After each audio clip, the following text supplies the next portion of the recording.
Court system by the DC government since 2008. And we've reached the end of discovery, so I think we'll start seeing a little faster pace now as that progresses through the court system, upwards and onwards. Sir, man, I'm sorry, Heather. Good to see you. Heather Forsgren-Weaver with the National Press Club's Wire. You've done a great indictment on the press here today, and at the end you said you wanted honest, objective reporting. Can you give us some example, the three top things that would make it honest and objective? Well, the example I used is a couple of things. Number one, I used the example here where in the story where the two armed citizens subdued the madman at Appalachia College, the word gun did not even appear in the story. I think that's not very objective. If they would have gone after him with a baseball bat, I think they wouldn't be here today. And how did you find out then about?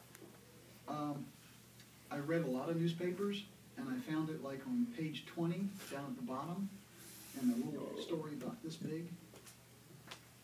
So it was a placement issue. It wasn't the story. It never reached the Washington Post or the Washington Times, the Wall Street Journal, the New York Times, or the Express, or Politico, or The Hill. Other questions? Sir. Oh, yeah, by the way, I think there's another, you asked another question. What we see on television a lot, it seems like they always pick Bubba to answer to an interview instead of talking to the people around that might be wearing suits and ties and packing a gun that are concealed carry that might be a little bit more intelligent. So it gives us a real bad image. I'm not a Bubba, and I left my gun at home today. Sir. Hi, Bruce Majors from Washington, D.C. It looks like next year's mayoral race is going to have a teeny bit of gun control discussion in it because one person, Mendelson's already coming out for getting rid of jail time and maybe reducing fines for people who own a firearm legally outside of D.C. who are visiting as a tourist or something and happen to have it in their trunk and they're arrested. Do you have any thoughts on any of next year's D.C. elections and gun control? I had a statement in here. I might have chopped it last night. What I said is, what was in my speech earlier, before the midnight cut, was police are emptying the governments are emptying the jails, and yet they're trying to shackle us with gun controls. My statement is the government, if they're administrators for an intelligent electorate, can't have it both ways. You can't empty the jails and take our guns. Does that answer your question? Okay, sir, you and then you. Luca Gattonicelli with the American Spectator. I was wondering if you have been satisfied with the D.C. municipal government's implementation of your namesake case. Well, good question. That's why we have Heller 2 addressing all 16 elements of their harassment or regulations or controls. And they're on my website, Heller Foundation, org or com, under court cases. So is that a no? Well, that's just the first follow-on. The last count I had about 12 cases with names on them that I would like to follow. I'd like to file, and if I would win the lottery, there would be some rich lawyers in town real fast. Okay, sir, and then you. Yeah. Okay. I asked your thought about the contradictory. Oh, yeah, I'm Herman. I work for some Indonesian papers, a freelance, and NPC member. I asked your thought about the contradictory manner between the wish of majority of Americans who wants a comprehensive background check on the gun. And at the same time, there is an increasing gun violence. Could I just answer the first question? I have a short memory. Okay, I asked you. That's a very good question, and I had it in my speech, and I told the truth about it. Okay. Someone said 90%, and this was the figure I saw every newspaper, 90% of the citizens want universal background checks. Yeah. I got to tell you, I would bet half a paycheck that not 50% of the citizenry on the street if asked in a fair, unbiased poll, if they would even know what a universal background check is, number one. And number two, I've never seen 90% of Americans agree on anything except after Pearl Harbor and 9/11. So meaning to say that not the only media is biased, That but the is poll is a- also biased. I would like to see the source of the figures, sir.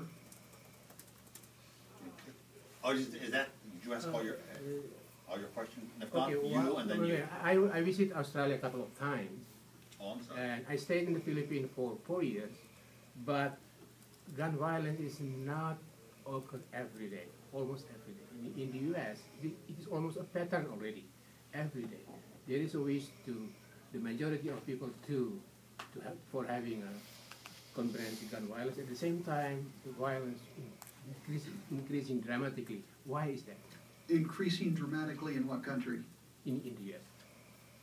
I don't study India, sir. It was, US. Okay, sir? He said India, I thought. Yeah, sir? In Oh, I'm sorry. Did you say India the or U.S. the Oh, I U.S.? thought you said India too. Well, I can tell you, let me refer to this chart, and if you look, I get all of my data that I present when I present numbers is FBI data or Australia, equivalent of FBI data, or research data from the most recognized criminologist in America. And this is what happens. Gun crimes have gone down as concealed carry ownership has gone up. And just one more fact, in Australia, as soon as they had gun control where there's no guns, it's interesting, how could gun accidents reported by the Australian Institute of Criminology grow a jump to 300% of what they were before gun ban? The answer is simple. Before gun bans, people were trained. After gun bans, you can't have it, you couldn't take a course and be public, people were having accidents. 300%. Hey, So sir. gun crime is not growing in this U.S. Mr. Heller, Your name? I'm sorry, George Lyon from Washington, D.C. Mr. Heller, the reports are that the Illinois legislature has adopted a shall-issue concealed carry bill, which would make Illinois the 50th state that issues carry permits, leaving D.C. as the last jurisdiction in the continental United States where there's no provision for a law-abiding citizen to carry a firearm. How do you feel about that? How do I feel? Are you a reporter? Well, that's why I say 49 and a half states, because the governor has not yet signed that bill. And what's interesting, I have people tell me, I'm not leaving America to come and visit you in D.C. I sort of think that describes people's feelings about not having concealed carry or any kind of transport in D.C. And with overwhelming 100% of the states having concealed handgun carry, when it gets to the Supreme Court, who is going to vote against 100 to 0? In this case, 100% to 0 or 50 states to 0. It's got to be a gimme. Sir? Brett Truitt, just a local resident. So do you believe in universal background checks, or do you feel it's appropriate? There might be some appropriateness to it, but the challenge is that whenever you have a universal background check, you cannot trust government. It will generate a list, and the list can be used. Not today. We have Fourth Amendment and a reasonable Supreme Court, but 10, 20, 30 years from now, who knows what use that list might have to another government. But don't you think it flaws the current background checks that they have now? Because a felon can't buy a firearm right now through regular means, but he can go through private sales during gun sales or online sales.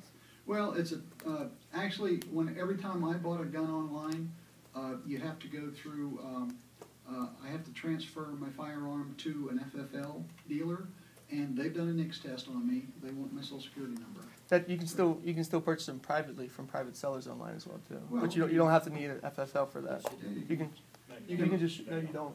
Not right now. You can always buy anything that's illegal somewhere. But the problem is, we were moving towards